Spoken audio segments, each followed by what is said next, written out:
right now we want to get you caught up. These are live pictures coming to us from our affiliate, KSHB. And what we were watching, I mean, it was like this guy was driving a lawnmower, going through backyards, going through backyard fences. Thankfully, nobody was just out in their backyard and could have gotten hurt. Mike, as this person drives, now it looks like to be on an interstate. Could you believe what we were seeing in that neighborhood? No, Mike. I mean, he went through, cut between houses, went through a chain link fence, almost got stuck, backed up. They were talking about, just listening to the helicopter reporter in the helicopter to talk about a spike strip. So they said one tire was out. I haven't been able to see exactly which tire that is. But again, you see, it looked like something stuck through the front windshield of his Jeep. And look, I saw them last, Mike, when they were getting off. They were getting off on I-635 southbound, exit 3B. To Kansas City South downtown. He's going to be going the wrong way, now I believe, going, Mike. Yeah, that's what it looks like now, too, Mike. And looks like he has, you know, a fence post through the front windshield of the Jeep. And something also through the front grille. So I don't see any tires that are totally flat on this vehicle so far.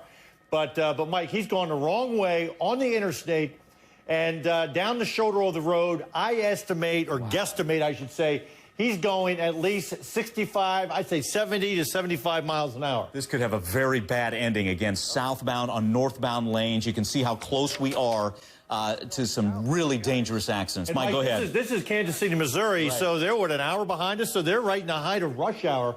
And it's hard to see. It's just on the opposing traffic, just unbelievable. And you know, Mike, we always look at these, and you say, why run? You can never run from the eye in the sky, from the helicopter, you know, and we don't see any units right behind him. It'd be very dangerous right now to have units behind him, but we don't know, again, what instigated this chase. No. We're still trying to find that out right now, but, we're getting up to an overpass where there's hardly any shoulder, and just averts an accident there, Mike. Again, this is a red Jeep. What we know, not a lot at this point. Male driver, female passenger.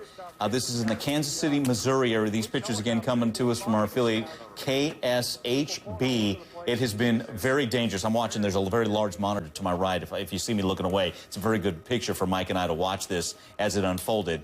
We're going to stay with these live pictures because we want to see how this ends, and hopefully ends without incident. But the way this person's driving, Mike, it could be a very bad ending going against traffic at this point. You know, Mike, it could. And, you know, and a lot of jurisdictions, when there's a chase like this, especially during rush hour, people listen to traffic reports, and a lot of times the radio stations will go ahead and let people know what's going on in a chase like this.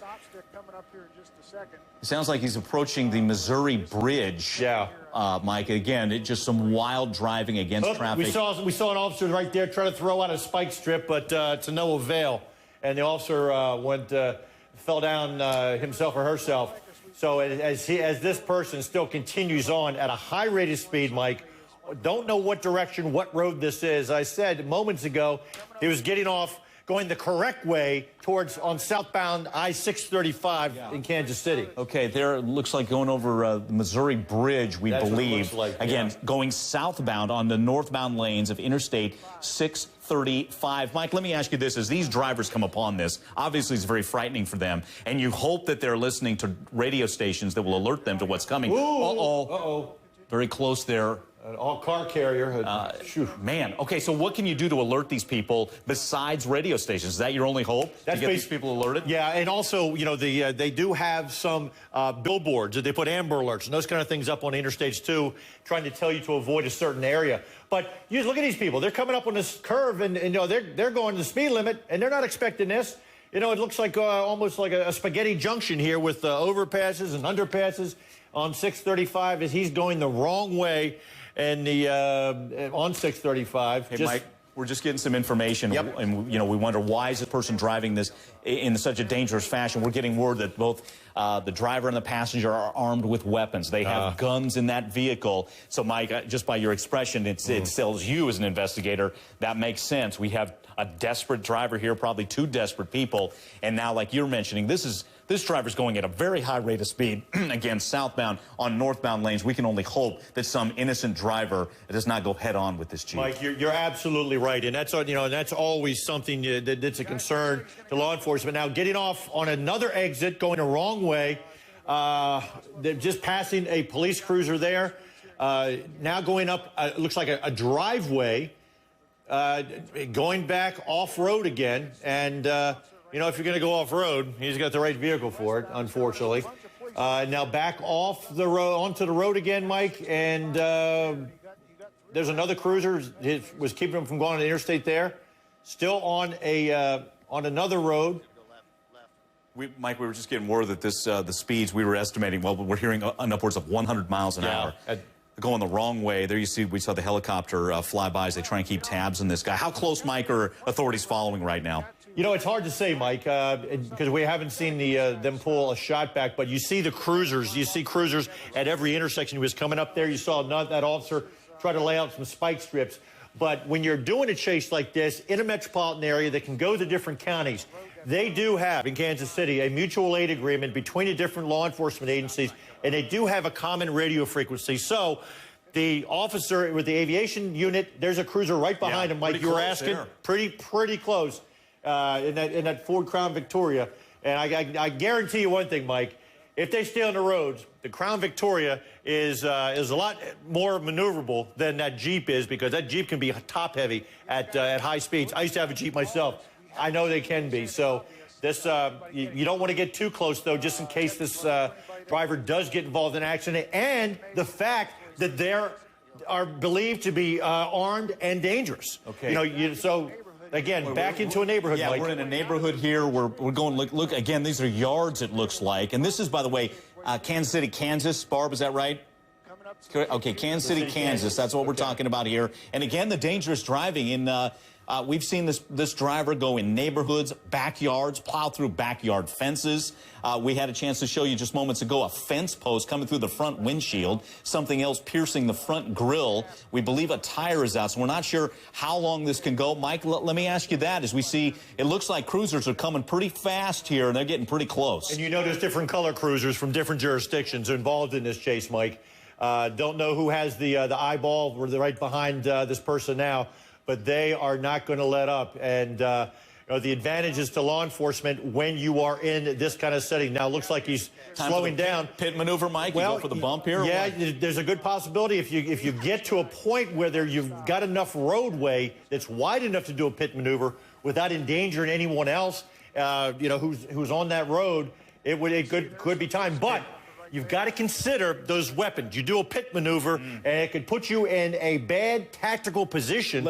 Let's clarify for the viewer, Mike, what is a pit maneuver? That's just so everybody, if it does happen, they know what we're looking for here. You'd see this cruiser come up on either the right side or the left rear quarter panel of this vehicle and tap it. Now, the faster the vehicle's moving, the easier it is to get movement and to push that vehicle off center. But you see how narrow that road is, Mike? It would be very dangerous to do a pit maneuver on this road because of the number of utility poles, the number of cars, fences, these kind of things, and the fact that these people could be armed and dangerous. Now, we're coming up to an intersection. Yeah, they veered to the right there and got out of it. Looked like they might have been trapped, but not so much as they get out of it again. But the cruiser looks like following very close. And if this tire is out, Mike, does that lessen how long this could go, or is it just a matter of how much gas the person's got? It could lessen the amount of time this chasing could go. You know, I mean, this person hasn't tried to push that fence post out of the front windshield either.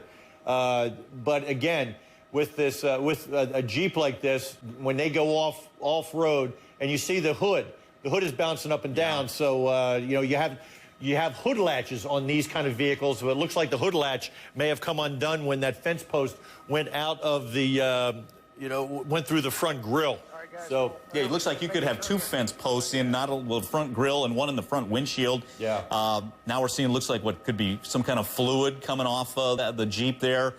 We are off-road here. We're just going down, looks like rural country areas. And I'll tell you what, though, Mike, with flat tires. It looks like he's going to stop and get out here. Yeah, here we go, Mike. He's going to bail out here. Usually, back in the back, you have one or two canine. You have a canine unit that's involved in this chase. So don't be surprised if we see a vehicle.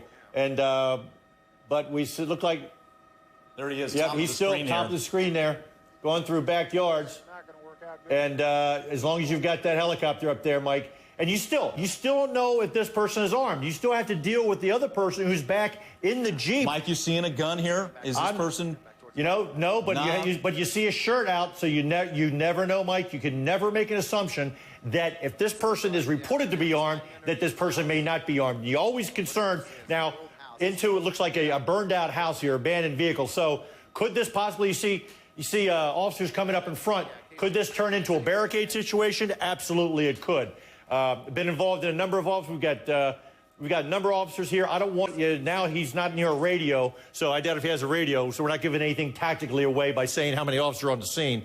You know, when you're in a vehicle, you got to be careful with satellite radio and everything. He could be listening to HLN. Okay. So, but now they've got him in this building. Officers are going to have to be extremely, extremely dangerous, Mike, cautionary, as they move through here looking for this person. And that's a good sized building. But what they're doing, they're setting up a perimeter. Okay, so you got 5, 6 officers we see going into the building. How do you approach this? Because we know that the guy might be armed. What you want to do is you want to make sure you've got officers on all 4 corners of this building and surround this person. And if I was one of these officers, I would try to call this person out. Because we know this person's in there. You bring the officers out. If he refuses to come out, that's when you send a K-9 unit in. Okay, if you're just tuning in, we've been watching this chase. This is Kansas City, Kansas. This has been one of the wilder chases we've seen. Right now, the driver of a red Jeep is, looks like he's going to end up being barricaded in this burned-out building. I'm not sure if it was a warehouse, housing complex, old business. He's in that burned-out building. There were 5 or 6 officers we saw go in the building. Mike Brooks, HLN Law Enforcement, pointing out that you got to approach this in such a cautionary way. Now, we're still trying to figure out, I have not seen him, Mike, make any kind of move to get out of there. What are you seeing? Oh, he's up on the top. Roof. Yep, he's up on the roof. Okay, there he is. Yep. So now it's just a matter of getting someone up there who's not going to put their life in danger because of that roof is compromised. You know, you're going to try to get this person down. Okay, pal, come on down the same way you got up there, or get an officer to make sure, lift his shirt up, make sure he has no weapons, these kind of things. Okay, stay right here. We're going to come back and let you know how they end up getting this guy into custody. Stay with us.